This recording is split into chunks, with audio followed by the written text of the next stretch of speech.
en Ecuador han aparecido hechos muy importantes relacionados con nuestra trama criminal, sin duda organizada, con mucha estrategia, con mucha habilidad, por ese gigante que es Odebrecht de Brasil. Hay dos situaciones que merecen ser analizadas de forma prolija.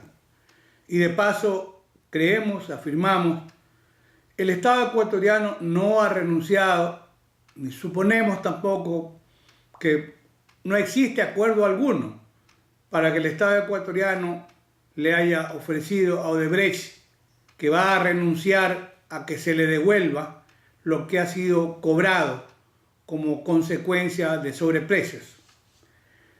Ya hay un delito medio, se habla de la asociación ilícita, puede ser, pero hay un delito medio importante que ya ha surgido, el pago de los sobornos o de cohecho o de coimas que ha estructurado Odebrecht y que en el caso de Ecuador ha tenido como un gran ejecutor al ciudadano José Concienciado Santos. En una extensa declaración ha dado detalles de los montos, cantidades, etcétera, con que ha pagado sobornos en el Estado ecuatoriano en favor de algunos funcionarios públicos que, según él incluso, incluyen al vicepresidente Jorge Glass, hoy privado de la libertad, y a su tío, el ciudadano Ricardo Rivera, y a un ex contralor también en calidad de prófugo, de Carlos Poli. Pues ha señalado qué empresas fueron constituidas. En Ecuador incluso hay la presencia de ciudadanos ecuatorianos que se han acogido a beneficios mediante procedimiento abreviado, que es una forma de justicia penal negociada, válida en el tema del combate a la delincuencia organizada.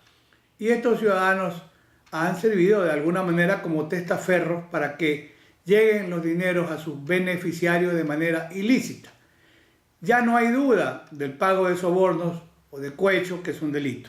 Pero ¿para qué se pagaban los sobornos? Que ese es el punto en que el Ecuador está pasando sin mayor atención.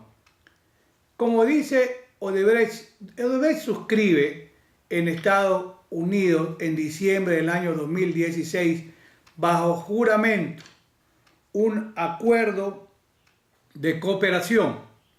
Y allí expresa, como debe ser, que el pago de los sobornos o del cohecho tenía la finalidad de obtener una ventaja en el precio de la obra.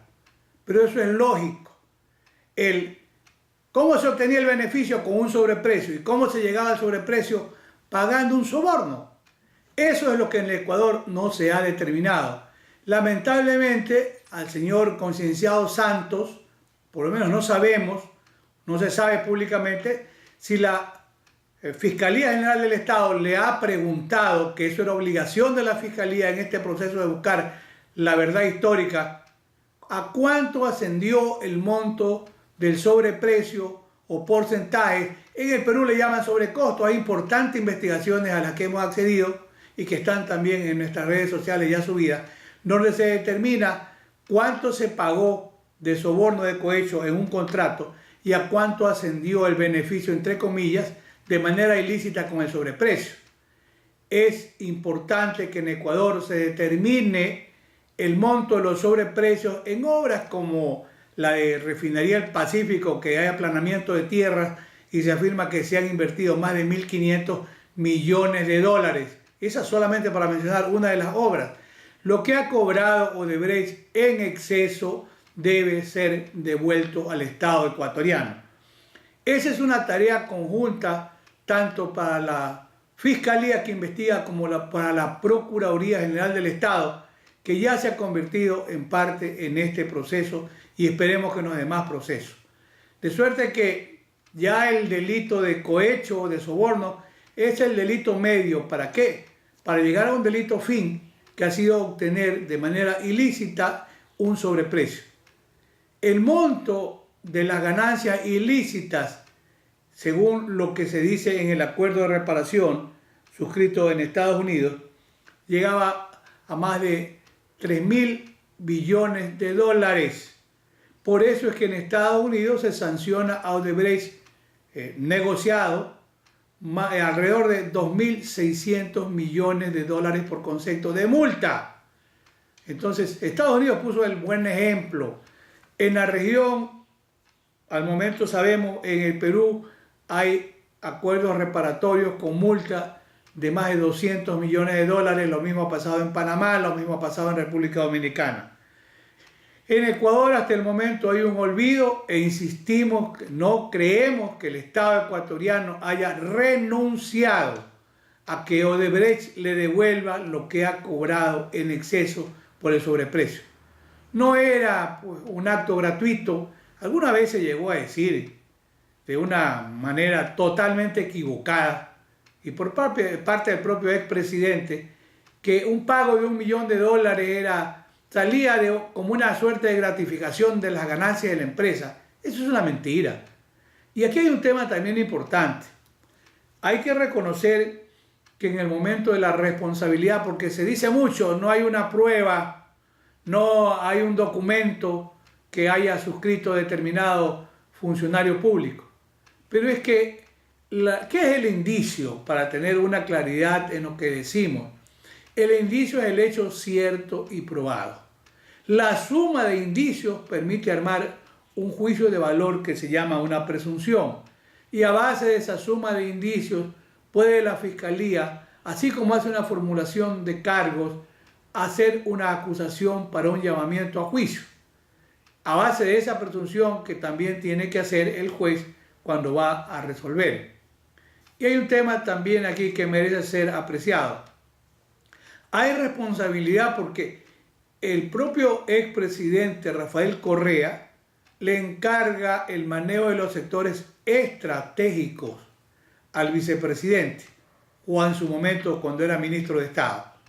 Pues bien, se dice que ha habido denuncias e investigaciones, incluso hay una que está apareciendo estos días, primeros días de octubre del año 2017, que suscribe el exdirector de inteligencia que hoy está en calidad de asilado político en Estados Unidos. Él dice que incluso investigó los viajes del tío del vicepresidente a China y luego se le prohibió que continúe con la investigación. Este ciudadano tiene que ser llamado a declarar también, porque se dice que el atraco en la concesión de los contratos petroleros significan para el Estado ecuatoriano miles de millones de dólares que pierde el Estado ecuatoriano y del que son beneficiarios los llamados intermediarios que ya están identificados. No impedir un acontecimiento cuando se tiene la obligación jurídica de impedirlo equivale a ocasionarlo. Eso está en el Ecuador previsto en el Código Orgánico Integral Penal en el artículo 23, que se llama la comisión por omisión. Y en el artículo 42 también está determinada la llamada autoría mediata. ¿Quién es autor mediato? Siguiendo las explicaciones del profesor Klaus Roxin de Alemania, el autor mediato es el que tiene el dominio del hecho a través de un aparato organizado de poder. En el Perú fue condenado Fujimori como autor mediato de una política de Estado que era la lucha contra el terrorismo, donde lamentablemente se produjeron daños colaterales por los cuales está preso Fujimori. De manera que el autor mediato no tiene que firmar ni suscribir nada. El autor mediato es la persona que maneja una estructura de poder, que da directrices y que tiene peones que las van a ejecutar.